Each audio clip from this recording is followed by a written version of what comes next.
Before the crow. Before the comb turns red. The answer's already written on his body.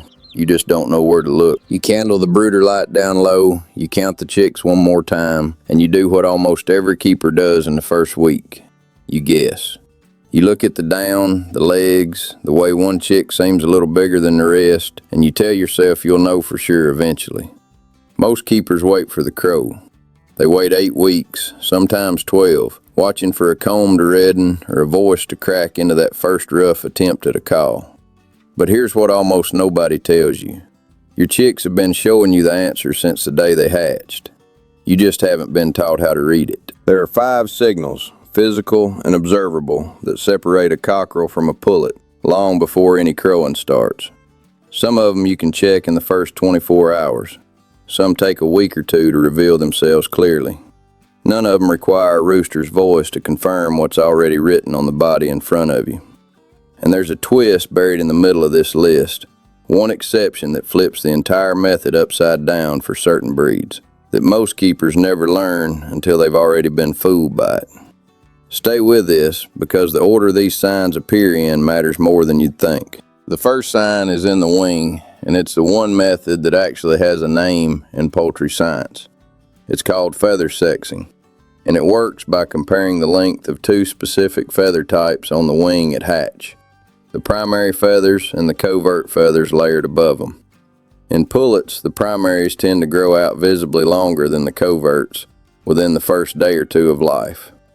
In cockerels, the 2 feather rows tend to sit closer to the same length, sometimes almost even.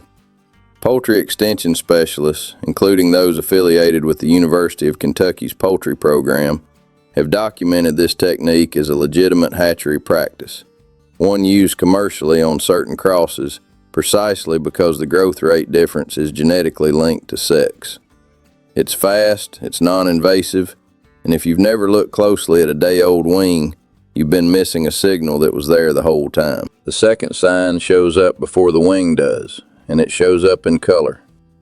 Certain hybrid crosses, the kind produced by breeding specific parent lines together, hatch with down that differs by sex due to what's called sex-linked inheritance. A pullet might hatch a distinctly different shade or pattern than her brothers from the same clutch, not because of random variation, but because the genes controlling that color sit on the same chromosome that determines sex. Extension publications on backyard poultry genetics describe this as one of the most reliable early indicators available to home keepers, specifically because you don't have to touch the chick or examine a feather under good light. You just have to know the cross you're working with and look at the color the moment it dries off. The third sign takes a little longer to appear, and it lives on the face. Comb and wattle tissue in cockerels tends to begin developing earlier and growing more prominently than in pullets, even at just 1 or 2 weeks old, well before either sex reaches anything resembling adult coloring. It's subtle at first. You're not looking for a fully red comb. You're looking for a slightly earlier thickening, a slightly earlier pinkening in the chick that will eventually become a rooster. Poultry science programs that study early sexual development in domestic fowl have long used comb growth rate as one marker among several, precisely because hormonal differences between the sexes begin influencing tissue development long before any behavior or vocalization gives it away. The third sign takes a little longer to appear, and it lives on the face.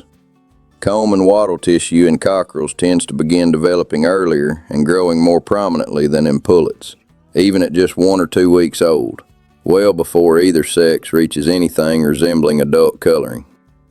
It's subtle at first. You're not looking for a fully red comb. You're looking for a slightly earlier thickening, a slightly earlier pinkening in the chick that will eventually become a rooster. Poultry science programs that study early sexual development in domestic fowl have long used comb growth rate as one marker among several, precisely because hormonal differences between the sexes begin influencing tissue development long before any behavior or vocalization gives it away. The fourth sign is one you'll notice with your hands more than your eyes, and it's the one most beginner keepers dismiss without realizing what they're feeling: shank thickness. At the same age and often the same weight, cockerels tend to develop noticeably thicker legs than their sisters. Hold 2 chicks from the same hatch side by side, one that turns out male and one that turns out female, and the difference in leg diameter becomes obvious in retrospect, even though most keepers don't think to check for it in the moment. It's not about size overall. Some pullets grow just as large as their brothers. It's specifically the legs that carry the tale. And the 5th sign is the one that requires you to simply watch, not measure, not touch. Early posturing.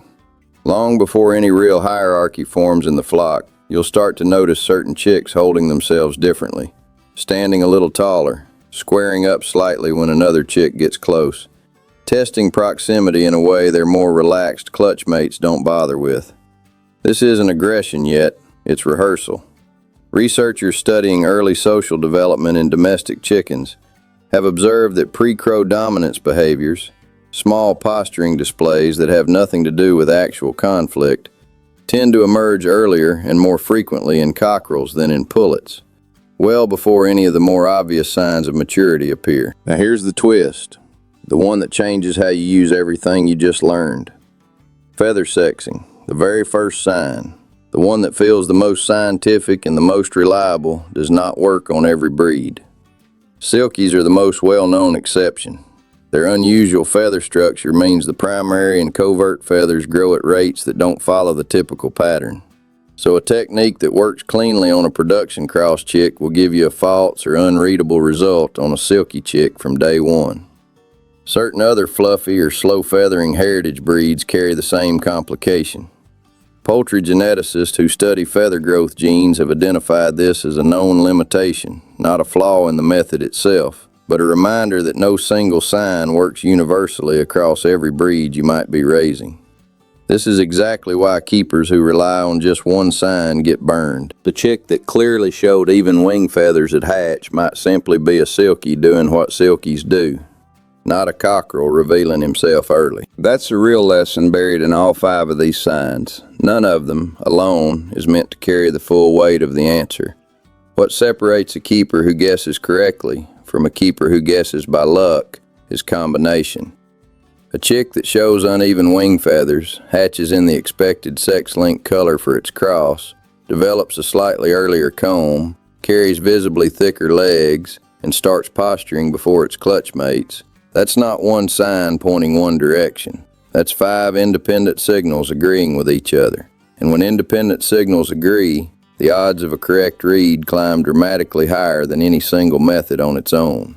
This is how experienced keepers and hatchery staff who sex thousands of chicks a season actually operate. Not by trusting one trick, by reading the whole pattern the chick is already showing them. If you've been waiting for the crow, waiting for the comb to go fully red, waiting for some unmistakable behavior to settle the question once and for all, you've been waiting for information your chicks handed you weeks earlier, and you simply weren't taught to look for it.